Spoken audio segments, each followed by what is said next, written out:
Good morning, students. Today we are doing your third lesson from the subject biology, and this is for the class 12th, both medium.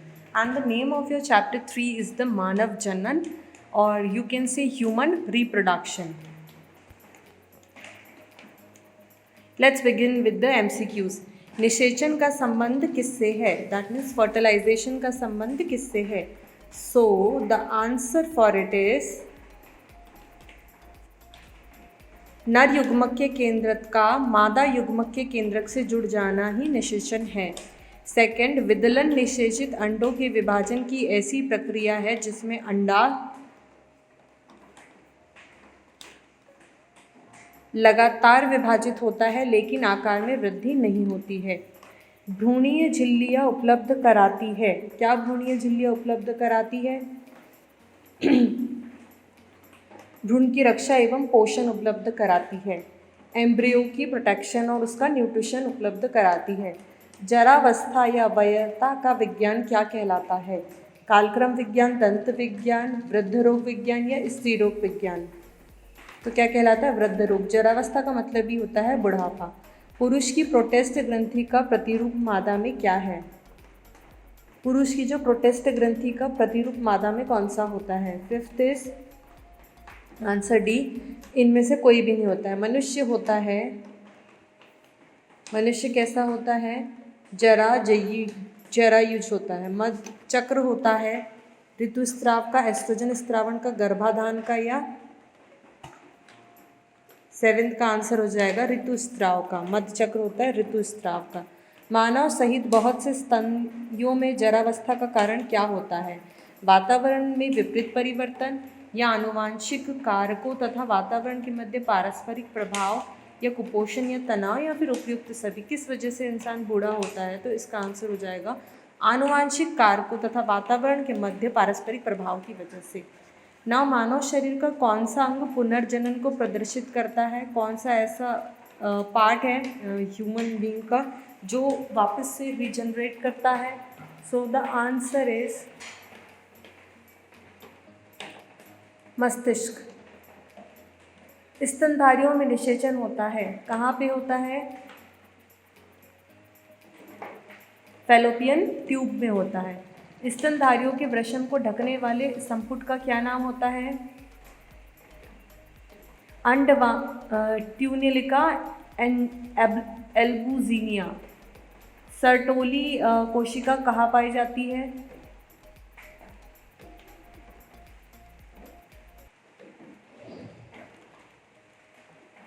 स्तनधारी के वृषण में पाई जाती है।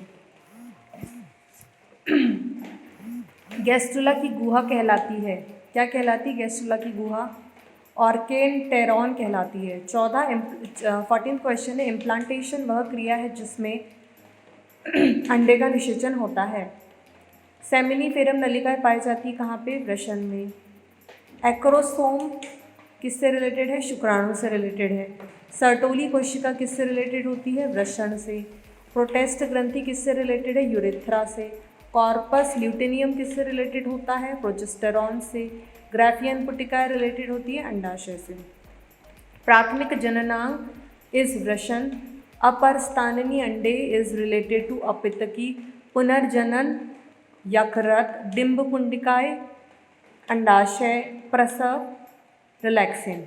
एक शब्द में उत्तर दीजिए। शुक्राणु जनन के समय 24 प्राथमिक स्पर्मेटोसाइट से कितने शुक्राणु बनेंगे? आंसर है 96 बनेंगे। स्तनियों में निषेचन कहाँ होता है? तो अंडवाहिनियों में होता है। जनन के दौरान एक अंडे के बनने में कितने ध्रुवीय पिंड निकलते हैं? सो द आंसर इज 2 निकलते हैं। उस पदार्थ का नाम बताइए जो शुक्राणु को अंडाणु में प्रवेश की सहायता के लिए शुक्राणुओं में बनता है। स्पर्मलाइसिन। डिंब पुटिका स्पर्मेटोसाइट के कितने शुक्राणु तथा 100 प्राथमिक साइट से कितने अंडाणु पैदा होंगे? 6 का आंसर हो जाएगा 400। 100।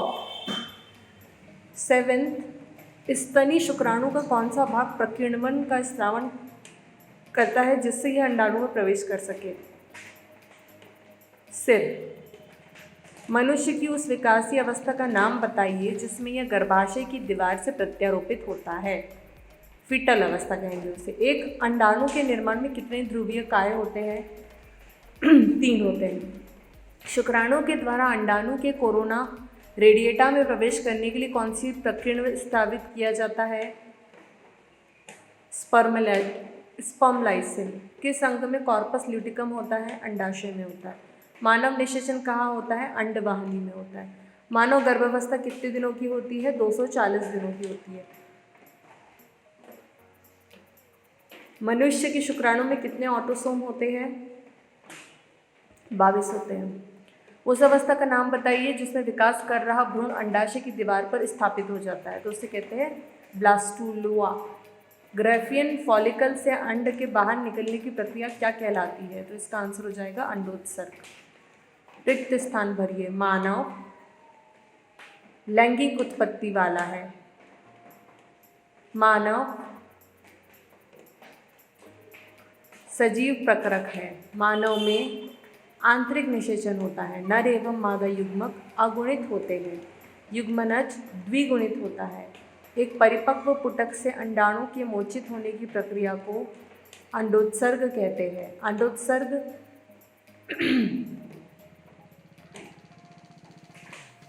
नर एवं स्त्री के युग्मक के संलयन को क्या कहा जाता है? निषेचन कहा जाता है। निषेचन कहाँ होता है? फैलोपियन ट्यूब में होता है। युग्मनज विभक्त होकर किस में टूटते हैं? प्लेसेंटा की रचना करते जो गर्भाशय में अंतर्रूपित रहते हैं। पुरुष जनतंत्र का नामांकित चित्र बनाइए। ये सब डायग्राम आपको अपनी कॉपी में बनाने हैं। स्त्री जनन तंत्र का नामांकित चित्र।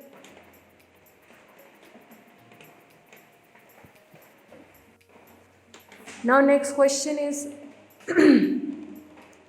वृषण के बारे में 2 प्रमुख बातें लिखिए।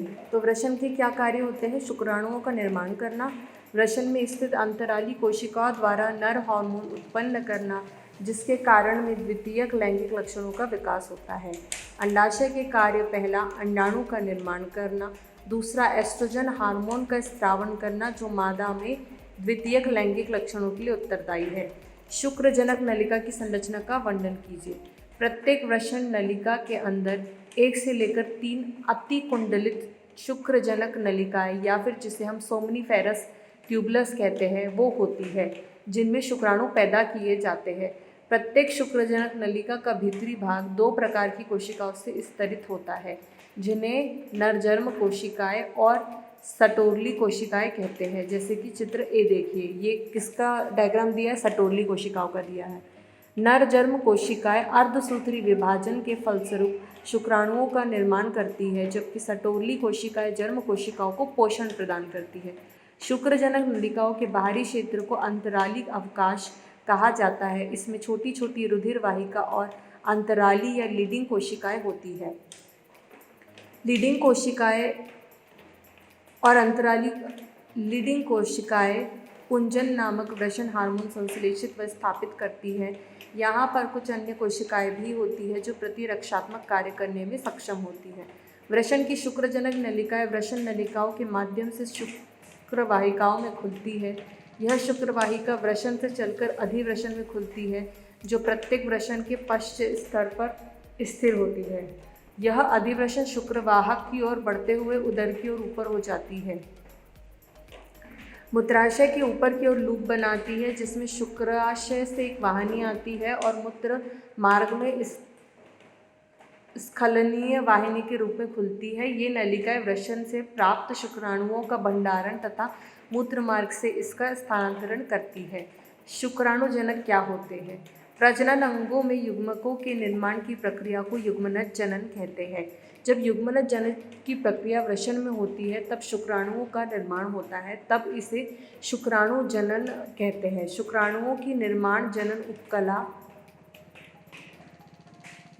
द्वारा होता है। शुक्राणु जनन की क्रिया निम्नलिखित चरणों में पूर्ण होती। पहली होती द्विगुणन अवस्था।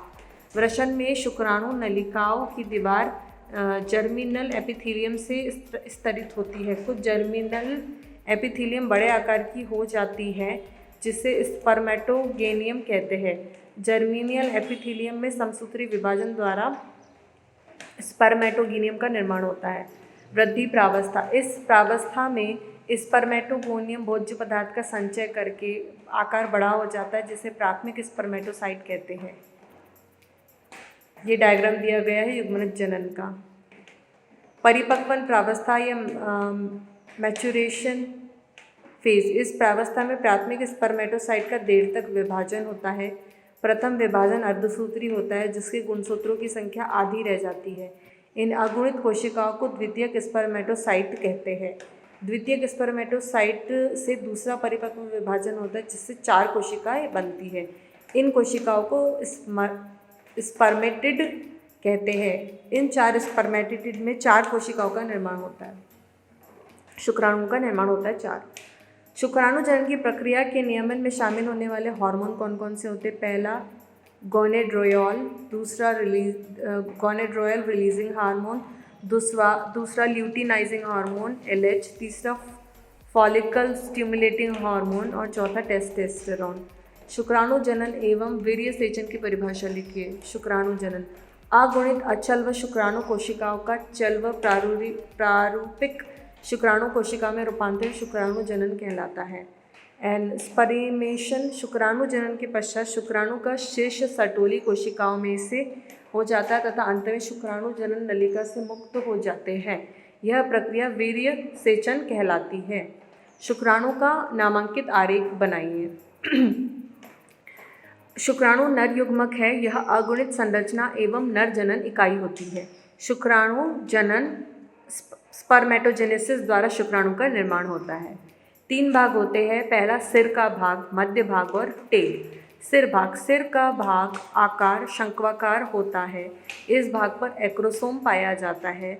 यह शुक्राणु को अंडाणु में प्रवेश के लिए सहायता करता है। इस भाग में केंद्रक एवं केंद्रकीय पदार्थ पाए जाते हैं। इस भाग में समीपस्थ सेंट्रियोल भी पाया जाता है। मध्य भाग, इसमें अक्षीय तंतु के आधार काय पाया जाता है। अक्षीय तंतु के चारों ओर माइटोकॉन्ड्रिया का आवरण पाया जाता है। यह भाग शुक्राणु का ऊर्जा केंद्र होता है। टेल, यह शुक्राणु का पिछला एवं पतला हिस्सा होता है। इसमें अक्षीय तंतु पाए जाते हैं। यह ऊर्जा की सहायता से प्रचलन कर सकता है। शुक्रिय प्रद्रव्य के प्रमुख संघटक क्या हैं? फ्रक्टोज, कैल्शियम आयन, कुछ एंजाइम व प्रोस्टाग्लैंडिन्स। पुरुष की सहायक नलिकाओं एवं ग्रंथियों के प्रमुख कार्य बताइए। पहला होता है कार्य वृषण जालिका रेटेटेस्टिस। शुक्र जनन नलिका से प्राप्त शुक्राणुओं को वाय इन्फेशिया तक पहुंचाना। वास इन्फेशिया अधिवृषण तक शुक्राणुओं को पहुंचाना।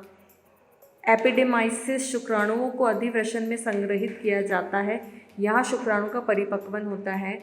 वास डेफरेंस या शुक्रवाहक, शुक्राणुओं का वहन करना तथा मूत्रमार्ग द्वारा बाहर निकालना।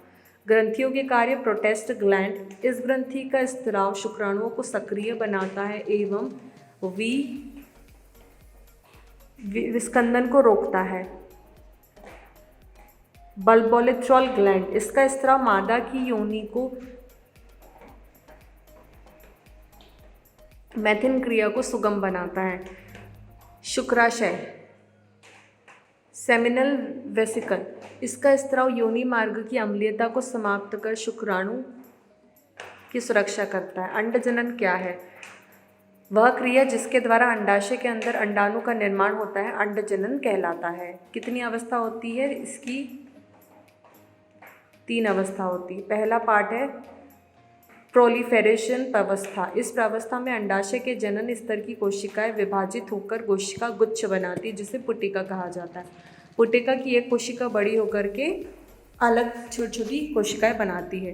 वृद्धि प्रावस्था, इस प्रावस्था में उगोनिया आकार में बढ़ जाता है, जिसे प्राथमिक ओसाइट कहते हैं। परिपक्वन प्रावस्था, इस प्रावस्था में प्राथमिक ओसाइट में अर्धसूत्री विभाजन होता है। अर्धसूत्री विभाजन असमान होता है, जिसमें से बड़ी कोशिका को द्वितीयक ओसाइट तथा छोटी कोशिकाओं को ध्रुवीय काय कहते हैं।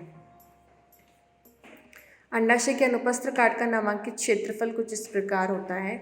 ग्राफी पुटक या ग्राफियन फॉलिकल का एक नामांकित चित्र कुछ ऐसा होता है। निम्नलिखित के कार्य आपको बताने हैं। पहला है पित्तपिंड, यह पित्तपिंड भारी मात्रा में प्रोजेस्टेरॉन का स्रावन करता है, जो कि गर्भाशय अंतःस्तर को बनाए रखने में आवश्यक होता है। गर्भाशय अंतःस्तर निषेचित अंडाणु के अंतरोपण तथा सगर्भता के अन्य घटनाओं के लिए आवश्यक होता है। अग्रपिंडक उन एंजाइम से भरा होता है जो अंडाणु के निषेचन में मदद करते हैं। शुक्राणु के मध्य खंड में असंख्य सूत्र कणिकाएं होती हैं जो पूंछ को गति प्रदान करने के लिए ऊर्जा उत्पन्न करती है, जिसके कारण शुक्राणु को निषेचन करने के लिए आवश्यक गतिशीलता प्रदान करना सुगम बनाता है। झालर का क्या कार्य होता है? अंडोत्सर्ग के दौरान अंडाशय से उत्सर्जित अंडाणु को संग्रहण करने में झालर सहायता करते हैं।